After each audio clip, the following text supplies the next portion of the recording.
This is Where We Live on Connecticut Public. I'm Lucy Nalpathanchel. It's fall, and that means it's fair season in Connecticut. Today we want to hear from you. What fairs do you attend each year? The Harwinton Fair opens this weekend. It's the 165th year. And next week, the Portland Agricultural Fair and Riverton Fair will welcome town residents and visitors. Now, one of my favorites has been Connecticut's biggest, the Durham Fair, which wrapped up last weekend. Which ones did you go to or plan on visiting in the weeks ahead? You can join us 888-720-9677. That's 888-720-WNPR, or find us on Facebook and Twitter at Where We Live. Coming up, we also learn about the harvest festivals in our state, from garlic to honey to apples. We hear from the Honey Harvest Festival in Stamford and the Connecticut Garlic and Harvest Festival in Bethlehem. And why are the fritters so famous at the Southington Apple Harvest Festival? We find out. That's just ahead. First, it may surprise you that the agricultural fairs that happen across our country are modeled from one that started in Pittsfield, Massachusetts in the 19th century. For more on the history of ag fairs, joining us now on Zoom is Marla Calico, President and CEO of the International Association of Fairs and Expositions, based in Missouri. Marla, welcome to the show. Thank you, Lucy. It's great to be with you this morning. I understand you've been to some of the fairs in our state, including the Durham Fair, but I was wondering if you could start with the history of the fairs that we know about today, the agricultural fairs, and New England's important role in that history. Absolutely. Well, loosely, the model that we're working from today originated in England, but it was more of a technical type of agriculture show with the landed gentry sharing ideas with one another, not like literally down in the field. But in the early 1800s, a gentleman by the name of Elkanah Watson created what was known as the first agricultural society in the United States. And that was in Pittsfield, Massachusetts, the Berkshire Agricultural Society. And they had their first fair in September of 1811. They had $70 worth of prize money for oxen, cattle, and swine. And the model quickly grew throughout the eastern seaboard. In fact, Elkanah Watson was known as the father of the U.S. agricultural fairs. And so the fairs that we know today, whether they be a county fair or even a state fair, are really based around that model of a group of like-minded individuals, an agricultural society coming together to celebrate the agricultural products and services within their area. So yeah, the Pittsfield, Massachusetts, not too far away from you, the birthplace of the United States. That's really fascinating. This Watson fellow, when we think about, what some of the motivations to get people talking about their animals and even the livestock that he kept. Can you tell us more? Sure. He imported merino sheep. They're known for high quality wool, of course, and he imported them into the United States because as a patriot, he believed that there was going to be another war coming with England, and he wanted the United States to be self-sustaining when it came to the wool that they would need for uniforms. And so, he imported those merino sheep, brought them down to the county square, started talking with other farmers, and from that grew the concept that we can learn from each other when we bring our animals together in competition. Harvest festivals had been around for quite some time, and agricultural markets based around harvest time. But this was really the first time where the people were bringing their animals and their products, agricultural products, into competition. And that truly is what sets the agricultural fairs apart. When we think about the evolution of the country fair, the agricultural fair today, we know there's also special emphasis on activities like 4-H and Future Farmers of America. I'm wondering if you can talk about that, as people think more about where their food comes from, but also the supporting the local farms in their communities. Well, absolutely. We talk about the activities of 4-H and FFA as developing future leaders. The animals and the crops are the pathway to doing that. But, what a kid learns by raising an animal, by tending an animal, knowing that you've got to do your chores before you go to school, knowing that you've got to work with that animal in order to be great in the show ring. You've got to learn about breeding animals in order to further your herd. that is leadership development. And it has become such an important part of agricultural fairs, particularly in North America, but also in some form in other countries as well. But here in the United States, most fairs will feature some type of competition for youth. Some of it will be open. For example, the Harwinton Fair coming up, it is for youth age 5 to 19 or 20, something like that. I don't know that they have to be particularly attached to a club, but it is extremely important and a focus for so many fairs. And then many fairs take it even farther. Rather than just counting on the show ring competition alone, they will often involve these youth leaders in the barn to talk with fairgoers about their animals, to talk about agriculture, because today so many people have no concept of where their food actually comes from and what it takes to get it on their table. And so we call these like Ask Me stations. And for example, they'll set up at the end of the barn, and the kids will take turns talking about their animals, talking about agriculture. And it's a fantastic way to connect with consumers so that they have a better understanding. And it's absolutely wonderful to see it in action. I've seen kids talking about pigs and sheep and cattle, as well as bunnies, and even one time a snake.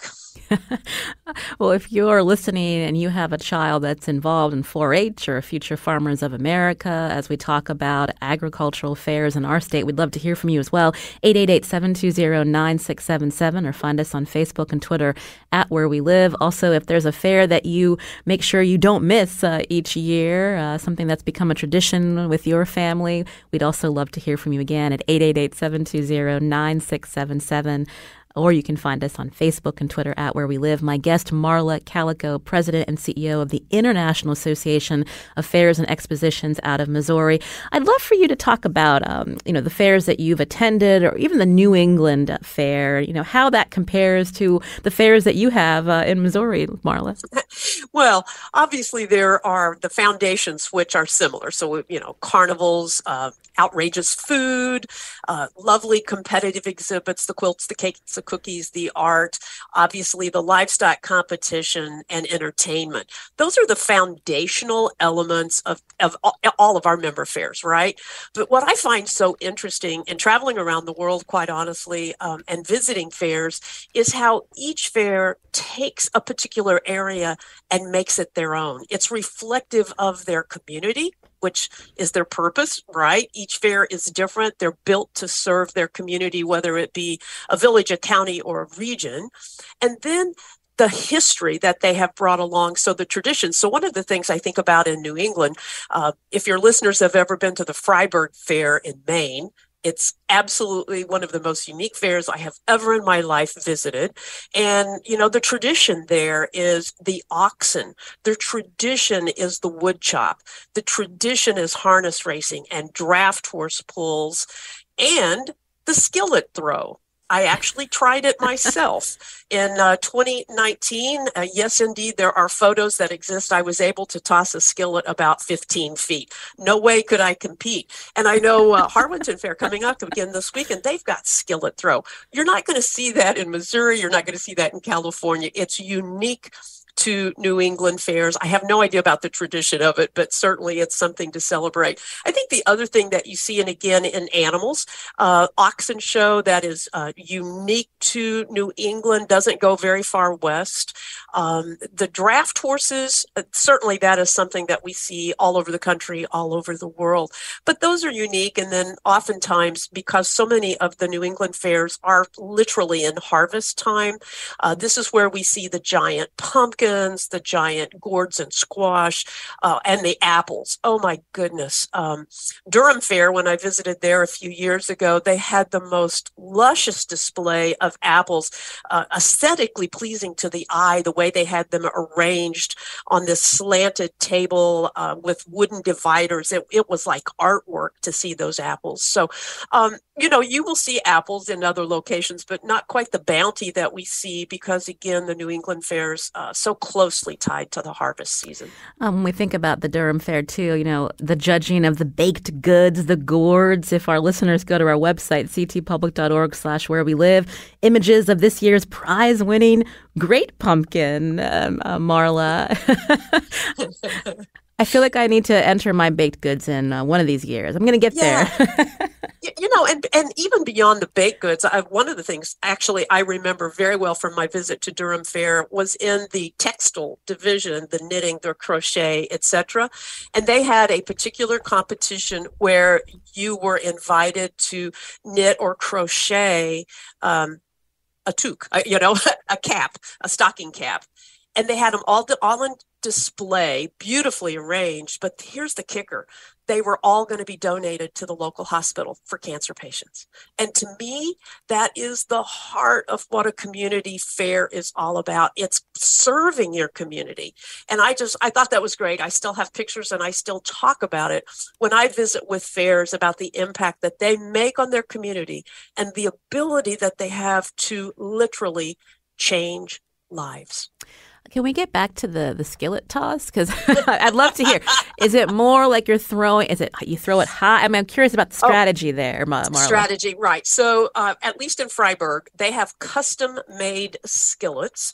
They weigh about 9.5 pounds, something like that. They look like a skillet you could cook in, but slightly different. And so you take the handle, and it's more of an underhanded toss.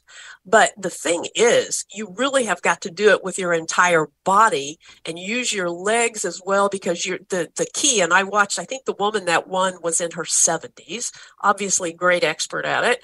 I think she tossed it like 65 or 70 feet. So you got to get this huge arc and lift for it to go far. I think mine went up and just dropped right down. A friend of mine, the manager of the Erie County Fair in Hamburg, New York, I think she actually got second in her age group. She was much younger, and I think she tossed it 35 feet or something like that. But I obviously did not have the lift that was required. Impressive. I definitely need to check that out. And of course, people need to stay out of the way when the skillets are tossed. Again, you're hearing Marla Calico, President and CEO of the International Association of Fairs and Expositions, based in Missouri. We'd love to hear from you. When we think about fair season in Connecticut, a lot of fairs have wrapped up. There's still a few coming up in the next few weeks. And of course, Harvest Festival. We'll be talking about that just ahead. Our number to join us, 888-720-9677, or find us on Facebook and Twitter at Where We Live. So we've got to talk about the Big E, Marla, which we know is a huge event, very unique. It actually, I believe, closes this weekend. Tell us about your impression of the Big E. Oh, my goodness. Again, one of the most unique fairs in our membership. It literally is one of the largest agricultural fairs in the world. I love, love, love visiting the Big E. It is, if you don't already realize it, it is the state fair for all of New England. All of the New England states have replica state houses on the Avenue of States. Each one focuses on the products, services, goods, tourism of that state. I mean, I love going to the Maine for the blueberry pancakes of a morning. I've never yet been able to get a Maine potato at night because the line is always like 300 people long. And what is up with that? I've never stood in line for the Maine potato, but I mean, it's serious. There's a whole separate entrance for that vendor. Yeah, absolutely. Absolutely there is. But it's so cool. But the same thing. They've got their 4-H and FFA shows. Their livestock shows are legendary within the livestock industry. I mean, we are talking about the best of the best in New England, and many competitors will go on, for example, to the World Dairy Expo in Madison, Wisconsin. They're that good. Same thing, you've got the competitive exhibits, and then you have to stand in line for their signature cream puff. I love the bands that are marching, and I guess you can say I've got connections because I've been able to be on a Mardi Gras float during the evening parade about 3 times, tossing out beads to people. And that is an absolutely awesome experience to do it from the float, because people just crowding every walkway. They want to see it, and they laugh. And the last time I was there, I actually was doing Facebook Live because it was just too fun, for everybody to be watching from that perspective. Of course, their horse shows are amazing, draft horse shows. When I was there in 2019, the Royal Canadian Mounted Police were there, and it was fabulous. So it excels in every single area of operation. The CEO is actually immediate past chair of our organization. The people that are the professional staff, they are leaders in our industry and world renowned for what they do at the Big E. It is worth the visit. It's worth going back more than once. And when we think about all the fairs that are happening across the country, I mean, millions attend the Big E. And so I think the only other one that's similar is one out in California? So actually, we have probably 10 or 12 fairs within our membership in North America that actually top the 1 million. One would be the Erie County Fair in Hamburg, New York, probably the closest there in the New England area. We have 3 county fairs in California that also top the million mark, Calgary Stampede, Minnesota State Fair, and then the major livestock shows and rodeos in Texas. So North Carolina State Fair often knocks on the door of 1 million attendance. Wisconsin and Iowa State Fair do as well. So the Big E is right up there with them. It typically is in the top 5 in terms of attendance of fairs in North America. So if you've attempted to go to the Big E this season, we'd love to hear from you, 888-720-9677, or find us on Facebook and Twitter at Where We Live.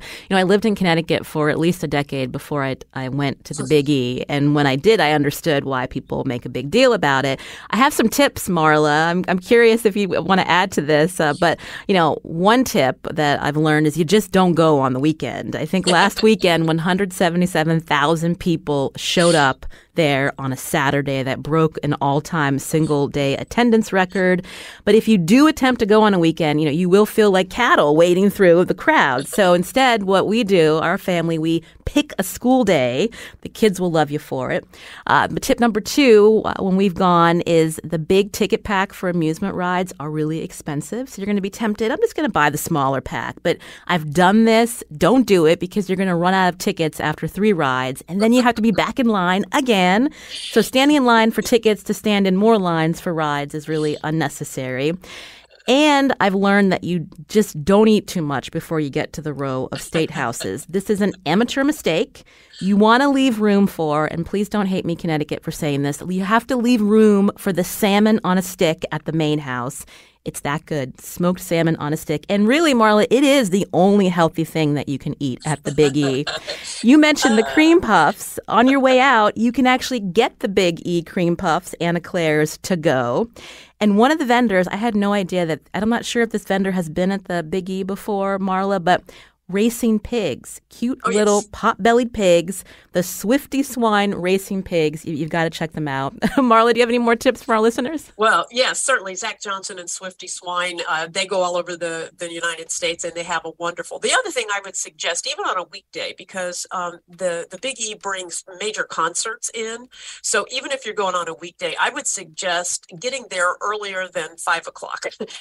Certainly the daytime, because of the traffic situation. And then when you leave before the concert is over, just because of traffic on that. And then if you are one of those who likes to consume adult beverages, over on the north side, it would be east of the administration building, there's a vendor that has spiked cider with Fireball. And on a cool fall night, it is fabulous. Nice tip. I'm going to have to check that out next time. One thing I wanted to mention when we think about these fairs and festivals and, how people, it's become a tradition for them. So many of them are volunteer run. Oh, absolutely. Absolutely. So even like with the Big E, with professional staff and leadership, they still have volunteers. They still rely upon volunteers. But you look at a fair like the Durham Fair or the Harwinton Fair, they don't happen unless people are willing to contribute their time and oftentimes their money to make them happen. And they believe wholeheartedly in that fair's mission to serve their community. And it becomes a family tradition. All over the world, we hear of people who say, I've been a volunteer at the fair, but I grew up volunteering because my father, my mother, my grandparents did, my great-grandparents did. It does become a family tradition. And if you are willing to volunteer, I will tell you there is not much more that's rewarding than to be a volunteer at a fair. I've done it myself. I've helped in a variety of capacities, and it's wonderful. And you get to interact with people in your community as well as visitors from out of town and be a part of the action. It's really a lot of fun, and your local community fair or festival would thank you for volunteering. If you're a volunteer at one of your local fairs, maybe you sit on the board, we'd love to hear from you as well. 888-720-9677 or find us on Facebook and Twitter at Where We Live. You're hearing Marla Calico here with us, President and CEO of the International Association of Fairs and Expositions based out of Missouri. You're also the host of a podcast, Marla by the Numbers. So you're actually speaking with fair experts about their experiences. What are some takeaways that you've heard from them, especially in the last couple of years? It's been quite a whirlwind when we think about public events and COVID.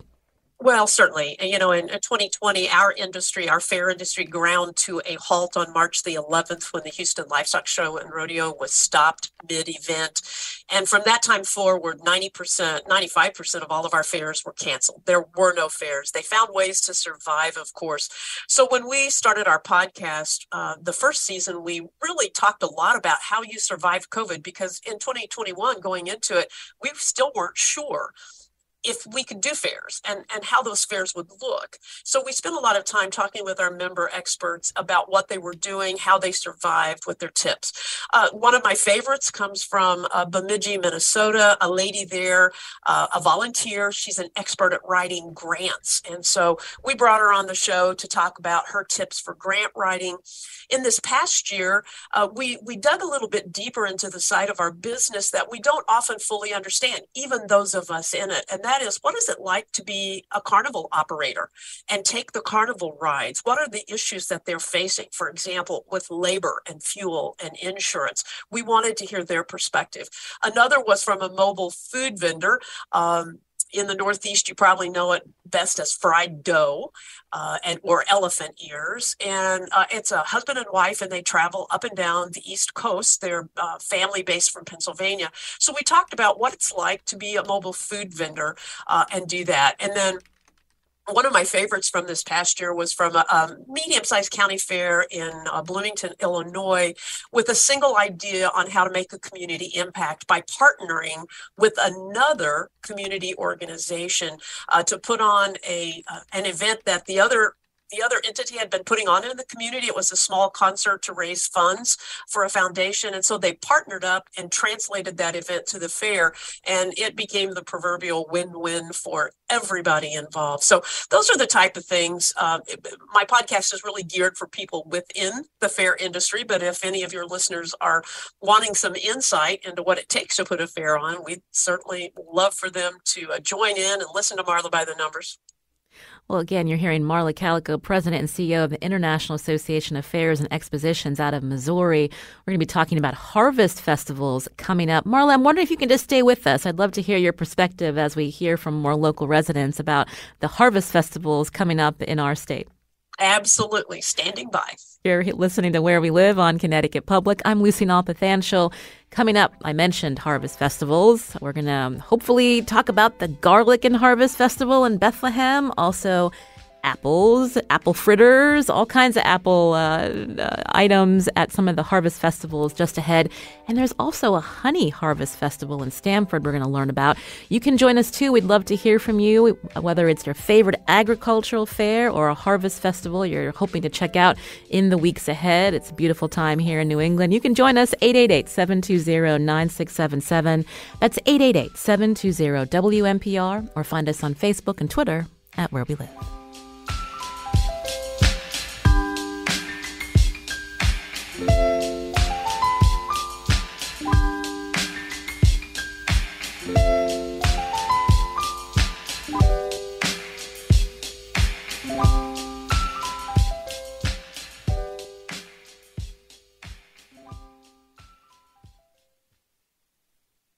You're listening to Where We Live on Connecticut Public. I'm Lucy Nalpathanchel. Now, I know we talked about the Big E earlier, which draws huge crowds right over the border, but there's a festival happening in our state this weekend and next that also draws huge crowds, and I understand is one of the largest and longest-running festivals in the Northeast.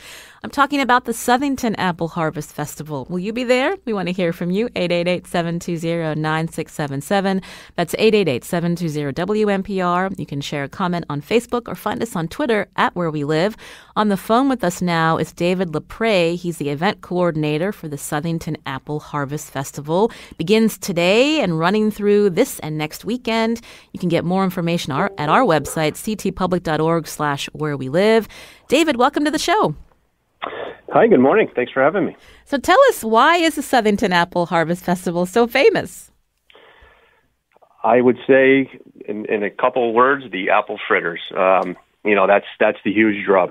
Our local Zion Lutheran Church is in charge of that booth, and it's extremely popular. Everybody all year round is waiting for the day when we open up for this fall festival, for when they can start to get in line. And they do get in line early and wait quite a while for the fritters. So that's one of the main key things that is a big draw. But just all in all, this is, you said it, one of the longest running. It is our 53rd annual festival this year. So we've been around for quite a while, and we're looking to get going this afternoon at 5 p.m. So you talked about the fritters. So tell us a little bit more about these special fritters, David. I wish I knew the secret recipe for that, but they keep that under lock and key. But whatever they're doing, they're doing it right. Like I said, people tonight and over the weekend, they'll be lined up for a block or two to wait in line for up to an hour and a half. So it's a testament to them. It's a great fundraiser for that group. They do look forward to this festival to help out their needs. So, like I said, we're happy to get going. Really? As well as for the other vendors too. This is a big fundraising event for them. I'm sorry. So really, people are standing a block and a half to get these fritters. That's amazing. Yeah. The line especially on parade day, they will be wrapped around by Town Hall, which is a couple of blocks away. Yeah, it's quite amazing. And on Facebook shared, the Southington Apple Harvest apple fritters are bomb. They're the best. Every year I hold staff meetings there in October so we can all enjoy. And that is a great idea. I wanted you to respond, David, to the one commenter on Facebook. That's a good idea, having staff meetings at the Southington Apple Harvest Festival. That sure is, yes. We'll welcome them there. And the fritter booth is the only booth that is open during the week. Most vendor booths, they do close when our festival closes. We run Friday to Sunday, but the fritter booth does stay open all week long, and they will open at 6 a.m. During the week. So when people are lined up at 5:30 to get fritters to bring into work, give to their workmates and employees. So, if anybody wants to have a work meeting down there, feel free to stop down. You're also Director of Recreation, Youth, and Senior Services for the town. So I'm wondering if you can talk about, what this means for the town to have this annual event. People are coming in from out of town for these fritters, but what it means to your community especially. Yeah, this festival started as 53 years ago, just for the civic groups in town. Maybe there was a handful, up to 10 civic groups. It could have been the local Lions Club, the Elks Club, Kiwanis, etc. So it started very small as fundraising for them to make some money and come for the season throughout the year. But over the years, it has grown into, we're up to close to 80 vendors this year. We do it in the downtown area, which is, I think, is a great area for it to be. It's homey, it's localized.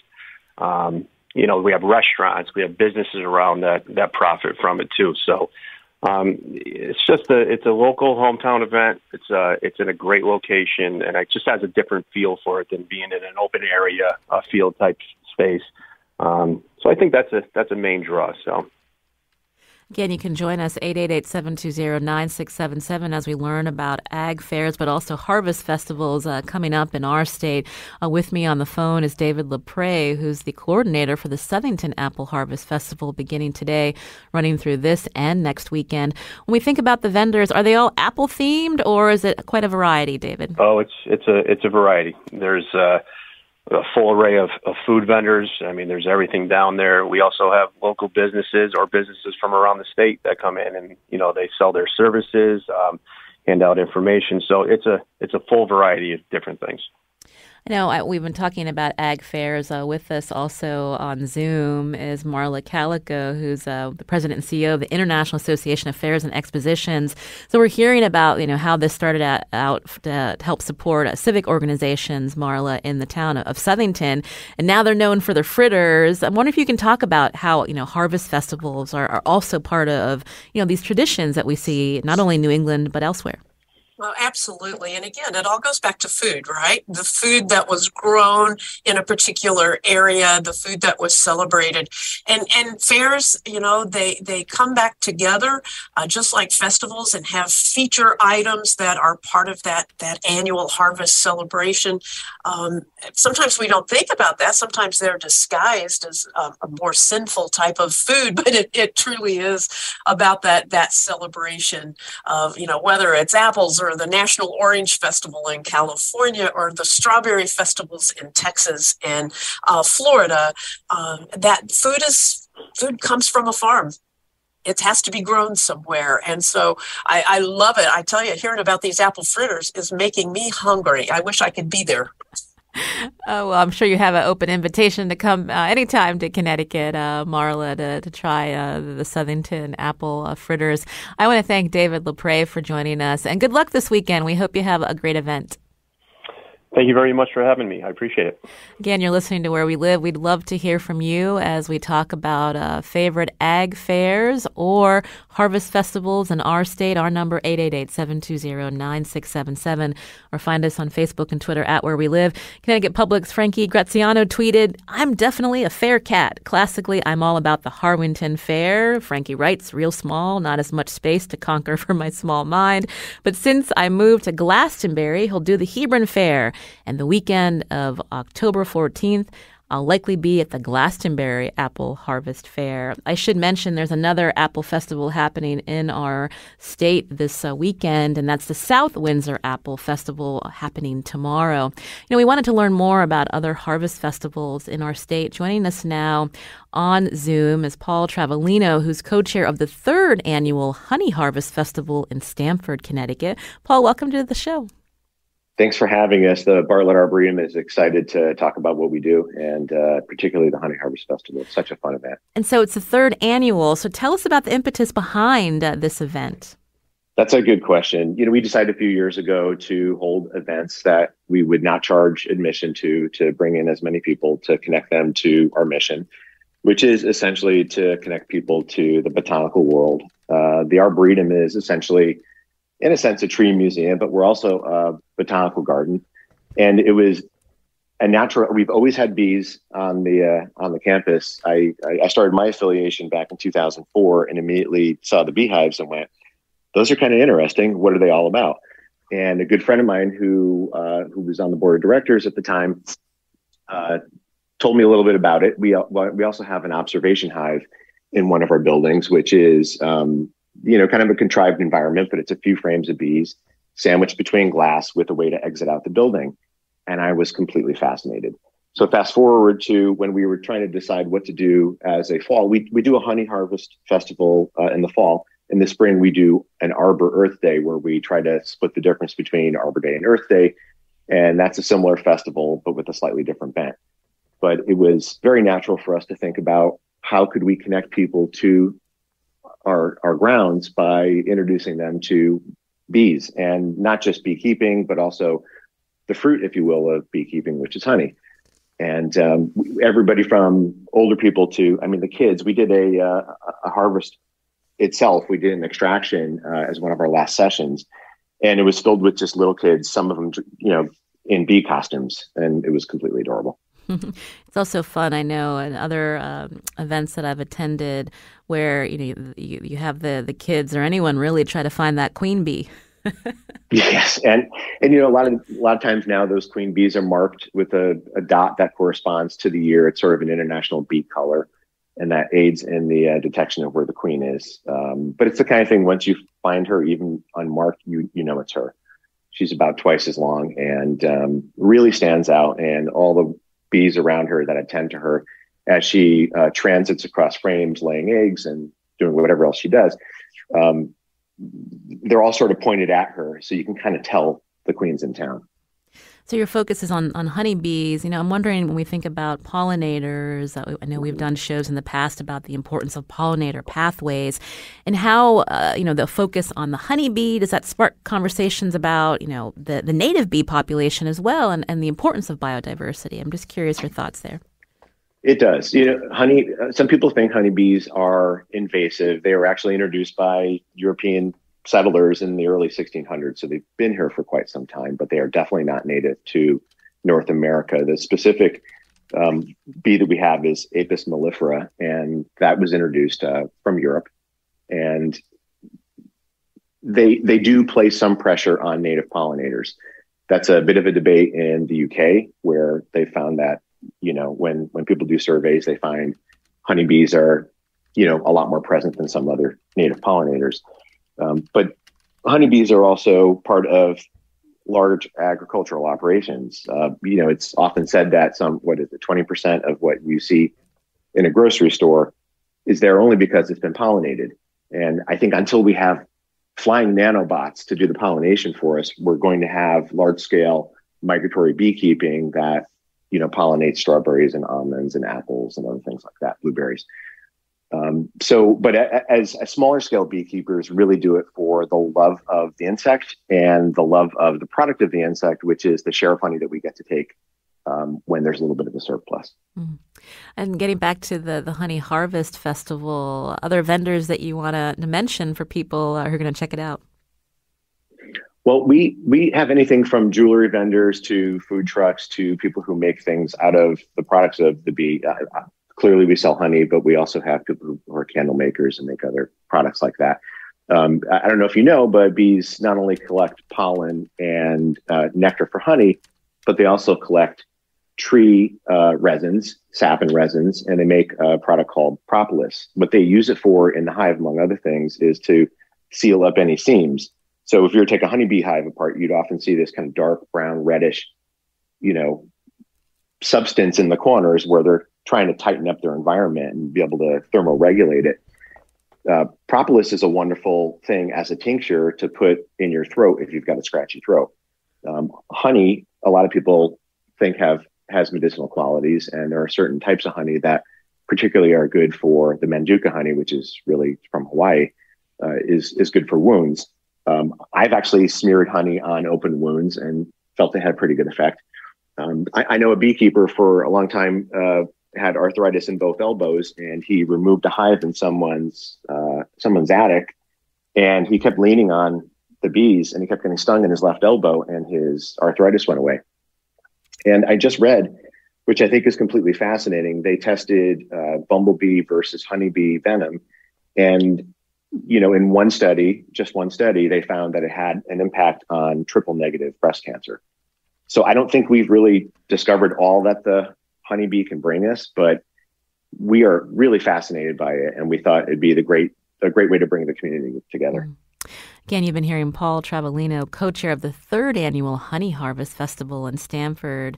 A real pleasure to hear from you and to learn about this event. You can see images, our listeners, from this year's Honey Harvest Festival online at ctpublic.org/wherewelive. Paul, thanks for your time today on the show. Thanks so much. Again, we're talking about agricultural fairs and harvest festivals here on the show. You can join us. Let us know about the ones that you and your family make sure to attend each and every year. Coming up after a short break, we're going to learn about the 17th Annual Connecticut Garlic and Harvest Festival in Bethlehem. That's happening October 8th and 9th. You can join us too, 888-720-9677. That's 888-720-WNPR, or find us on Facebook and Twitter at Where We Live.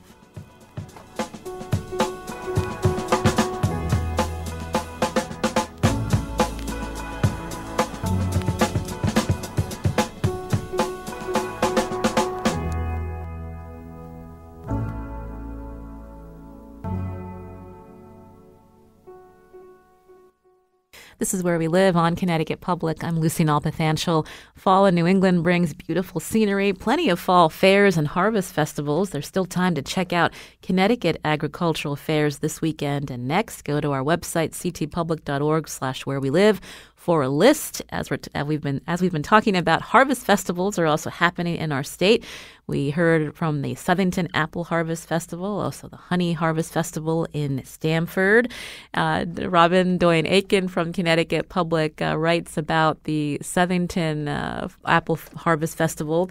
I've stood in line for apple fritters many, many times. Don't be discouraged. The line actually moves very fast. The fritter makers have the system down, and those glorious fritters are well worth the wait. Thanks, Robin, for that share. We wanted to learn more about the 17th Annual Connecticut Garlic and Harvest Festival that happens in Bethlehem, October 8th and 9th. With us on the phone is Dave Harkness, who's the co-founder and event coordinator. Dave, welcome to the show.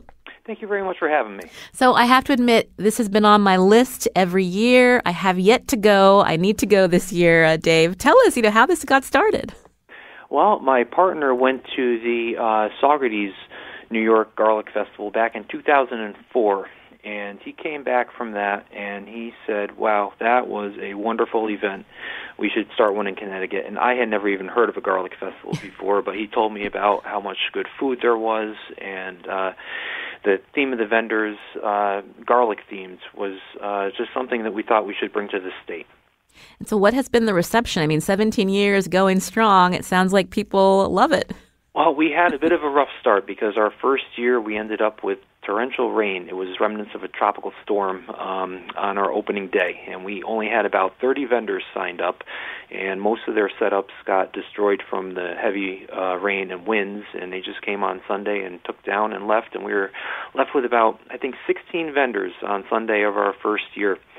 And from that, we've grown to the point where we max out the Bethlehem Fairgrounds. We have approximately 250 vendors signed up this year, all sorts of specialty foods, crafts. We have a total of 54 vendors that are going to be on site making food to eat, like food trucks and food stands.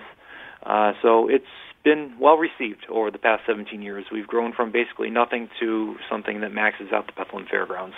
If you've attended the Garlic and Harvest Festival in Bethlehem, we'd love to hear from you, 888-720-9677, or find us on Facebook and Twitter at Where We Live. When I think about late fall, that's the time to plant garlic. So is this something that, people are also thinking about when they attend, or is it just to eat everything that's has garlic in it? Oh, no, it's about planting garlic, too. We have about 24 garlic farms that are going to be on site selling seed garlic and garlic for eating.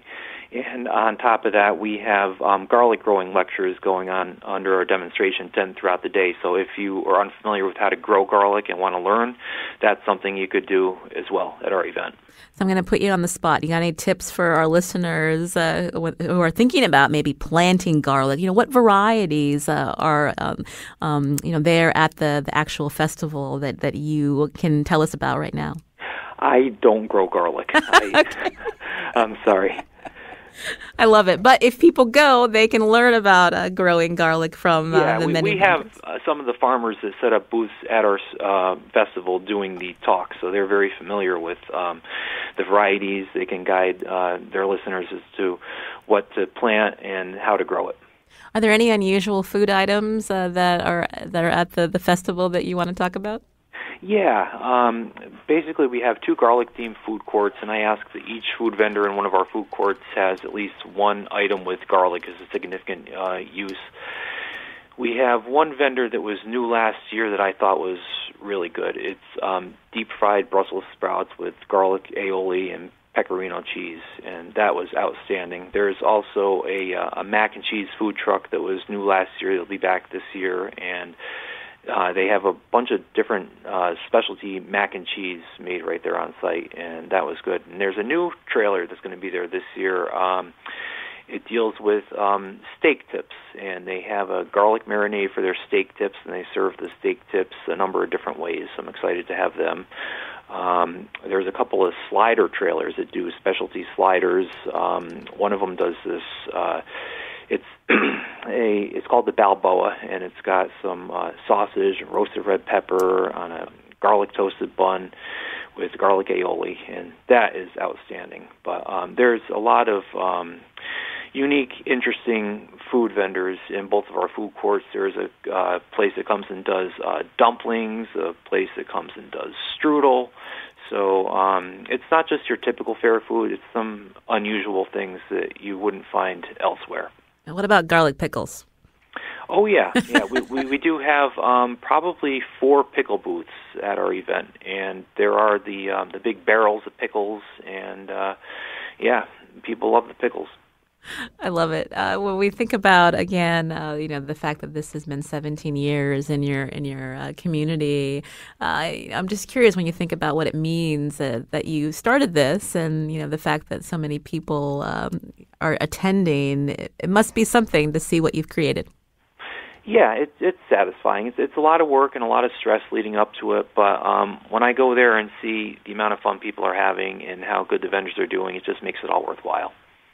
Now, you can see images from last year's Garlic Harvest Festival, Garlic and Harvest Festival in Bethlehem online at our website, ctpublic.org/wherewelive. I asked you about planting garlic. Don't worry, listeners. Charlie Nardozzi from the Connecticut Garden Journal will be coming on in a couple weeks. I'll be sure to ask him that question.